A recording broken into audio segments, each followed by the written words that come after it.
ಈ ಥರ ಒಂದು ಸತಿ ಟ್ರೈ ಮಾಡಿ ನೋಡಿ, ಇನ್ನೊಂದು ಸತಿ ಮಾಡ್ಕೊಂಡು ತಿನ್ಬೇಕು ಅನಿಸುತ್ತೆ. ತುಂಬ ಚೆನ್ನಾಗಿ ಬರುತ್ತೆ. ನೀವು ಮನೆಯಲ್ಲೇ ಮಾಡ್ಕೋಬೋದು, ಹೋಟ್ಲಲ್ಲಿ ಮಾಡ್ಕೋತಾರೆ ಮನೆಯಲ್ಲೇ ಮಾಡ್ಕೋಬೋದು. ತುಂಬ ರುಚಿಯಾಗಿ ಬರುತ್ತೆ. ಸೊ ಇದು ಮಾಡೋದು ಕೂಡ ತುಂಬ ಈಸಿ. ನೀವು ಕೂಡ ಇಷ್ಟಪಟ್ಟು ತಿಂತೀರಾ, ಮಕ್ಕಳು ಕೂಡ ಇಷ್ಟ ಆಗುತ್ತೆ. ತುಂಬ ರುಚಿಯಾಗಿ ಬರುತ್ತೆ ಇದು. ಇದನ್ನು ಮಾಡೋದು ಹೇಗೆ ಅಂತ ಹೇಳ್ತೀನಿ. ಫಸ್ಟಿಗೆ ಕಡಾಯಿ ಇಟ್ಕೊಳ್ಳೋಣ, ಅದಕ್ಕೆ ಎಣ್ಣೆ ಬಿಸಿ ಮಾಡ್ಕೊಳ್ಳೋಣ. ಕಡಾಯಿದಲ್ಲಿ ಹಾಕ್ಕೊಂಡು ಒಂದು ಮೊಟ್ಟೆನ ಹಾಗೆ ಒಡೆದು ಹಾಕೊಂಡ್ಬಿಡೋಣ. ಅದನ್ನೇನು ಮಿಕ್ಸ್ ಮಾಡೋಕ್ಕೆ ಅವಶ್ಯಕತೆ ಇಲ್ಲ ಮೊಟ್ಟೆನ. ಅದನ್ನು ಸ್ವಲ್ಪ ಮೇಲೆ ಖಾರ ಹಾಕ್ಕೊಳ್ಳೋಣ. ನೋಡಿ ಈ ಥರ ಮಾಡ್ಕೊಳ್ಳೋಣ. ಈಗ ಸ್ವಲ್ಪ ಮೀಡಿಯಮಲ್ಲಿ ಎಣ್ಣೆನ ಬಿಸಿ ಮಾಡ್ಕೊಳ್ಳೋಣ, ಜಾಸ್ತಿ ಒಸ್ಕೊಕ್ಕೆ ಹೋಗಬೇಡಿ. ಈ ಥರ ಫ್ರೈ ಆಗಿರುತ್ತೆ ಅದು ಮೊಟ್ಟೆ. ಅದನ್ನು ತೆಗೆದು ಸಪ್ರೇಟ್ ಮಾಡ್ಕೊಳ್ಳೋಣ. ನಾವು 2 ಸೈಡ್ ಸುಟ್ಕೋಬೇಕು. ಮೊಟ್ಟೆ ಹಸಿ ಬಿಸಿ ತಿಂದರೆ ಅದು ಗೊತ್ತಲ್ವ ನಿಮಗೆ. ಸೊ ಈ ಥರ ಮಾಡ್ಕೊಳ್ಳಿ. ನೋಡಿ ಎಣ್ಣೆ ಎಲ್ಲ ಜಾನಿಸ್ಬೇಕು. ಅದನ್ನು ತೆಗೆದು ಸಪ್ರೇಟ್ ಮಾಡ್ಕೊಳ್ಳೋಣ. ಎಷ್ಟು ಮೊಟ್ಟೆ ಬೇಕೋ ಅಷ್ಟು ಮೊಟ್ಟೆ ಹುರ್ಕೊಳ್ಳಿ ನೀವು ಈ ಕಡೆಯಲ್ಲಿ. ನೋಡಿ ಈ ಥರ ಆಗಿದೆ. ನಾನು 3 ಸಾಕಂತ ತೊಗೊಂಡಿದ್ದೆ. ಅದೇ ಬಾಣಲಿಗೆ ಸ್ವಲ್ಪ ಬೆಳ್ಳುಳ್ಳಿ ಹಾಕೊಳ್ಳೋಣ, ಕಟ್ ಮಾಡಿರೋದು. ಕರಿಬೇವು ಸೊಪ್ಪು ಹಾಕೋತಾ ಇದ್ದೀನಿ ಸ್ವಲ್ಪ. 2 ಸೈಜ್ ದೊಡ್ಡದು ಈರುಳ್ಳಿ ಕಟ್ ಮಾಡಿ ಹಾಕೊಂಡಿದ್ದೀನಿ. 2 ಟೊಮೊಟೊ ಚಿಕ್ಕದೇ ಕಟ್ ಮಾಡ್ಕೊಂಡಿದ್ದೆ, ಅದು ಕೂಡ. ಒಂದು 4 ಹಸಿಮೆಣಸಿನ್ಕಾಯಿ ಹಾಕೋತಾ ಇದ್ದೀನಿ.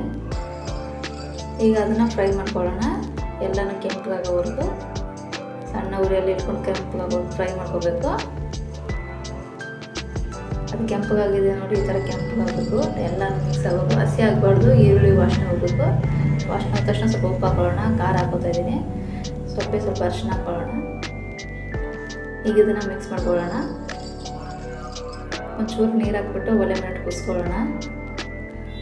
ನೋಡಿ ಈ ಥರ ಆಗಿದೆ. ಆವಾಗಲೇ ಮಾಡಿಟ್ಕೊಂಡಿದ್ವಲ್ಲ ಮೊಟ್ಟೆನ, ಅದನ್ನು ಒಂದೊಂದಾಗಿ ಇದಕ್ಕೆ ಬಿಟ್ಕೊಳ್ಳೋಣ.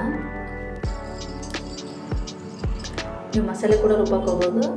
ನಾನು ಹಂಗೆ ಮಾಡ್ತಾಯಿದ್ದೀನಿ ನೋಡಿ. ಈ ಥರ ಆಗಿದೆ ಇದು. ಒಂದು 2 ನಿಮಿಷ ಕುದೀಲಿ. ಎಲ್ಲನೂ ಮೊಟ್ಟೆಗೆಲ್ಲ ಮಸಾಲೆ ಹತ್ತುತ್ತೆ.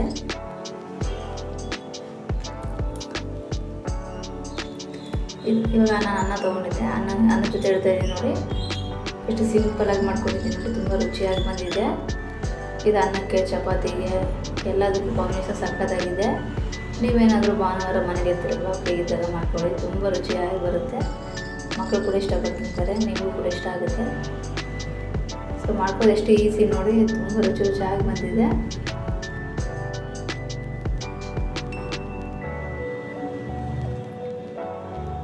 ಸೂಪರಾಗಿದೆ. ನೀವು ಕೂಡ ಮಾಡ್ಕೊಂಡು ನೋಡಿ, ತುಂಬ ರುಚಿಯಾಗಿ ಬರುತ್ತೆ. ಮೊಟ್ಟೆ ಹುರಿದು ಮಾಡ್ಕೊಂಡ್ರೆ ಎಷ್ಟು ಚೆನ್ನಾಗಿ ಬರುತ್ತೆ ನೋಡಿ. ಇಷ್ಟ ಆದರೆ ಲೈಕ್ ಮಾಡಿ, ಹೇಗಿತ್ತು ಅಂತ ಕಮೆಂಟ್ ಮಾಡಿ. Thank you.